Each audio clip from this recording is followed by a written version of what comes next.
For stress, you have two different types. You have what we call eustress, which is good stress, and you have distress, which is our bad stress. So for every different person, those stressors are different, right? But you have to find ways to deal with the stress, and how each person deals with stress is differently. Some people like to work out to help manage their stress levels, all right?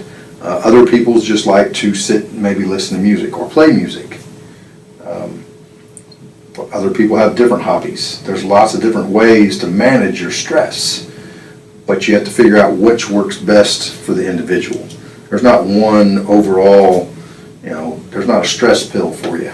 Right. Everybody's different, so they have to figure out what works best for themselves. So there's lots of different things that happen. Some things you can plan for, some things you can't. But a couple things you can do that will help. Number one, again, know how you deal with stress. If you work out to help reduce your stress levels, then you need to plan workouts into your day. All right. If it's just taking time to meditate or relax, have time to yourself, you got to plan those into your day. You can do those little things, but a lot of it has to do with time management. But the big thing is, don't let your stress fester. All right, you always have to deal with what's stressing you. Right? And the other thing we call the function curve. And so, as stress increases, there is this point at which a person functions at the highest level with a certain amount of stress, and that stress differs with each person. All right, and it's been found that athletes have to perform better at higher levels of stress. So we have 7 dimensions of wellness, and our mind is one of those dimensions of wellness. We call it our intellectual wellness. All right, so intellectual wellness has to do with, number one, staying up with what's going on in the world. All right, not just our little spot here, whether it's in physics or in biology or in kinesiology class, whatever class you're in, or whatever organization you're in. Look what's going on in your community. Look what's going on in your state. Look what's going on in United States. Look what's going on globally. All right, it's being in touch with everything that's going on. All right, physically, number one, you have to have your body in order to be able to function. All right, and the biggest thing that you have to work with is your heart. All right, so we have physical wellness as well. That's another one of our 7 dimensions of wellness.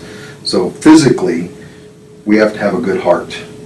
All right, if our heart is not able to pump blood, is not able, we call it cardiac output. So cardiac output is stroke volume times your heart rate. So stroke volume is how much blood your heart can pump out at each time it beats. So the more efficient your heart is, the better your body works. All right, whether you're going to be lifting weights, or whether you're running, or whether if you don't work out at all, that's fine. You still need to be able to move from place to place. You need to be able to function. All right, and you need to be able to function at the best of your ability. And the more you prepare your body for that, the better you're going to function. And it'll help you later on in life as well. If you do have a softer voice, try to have a microphone.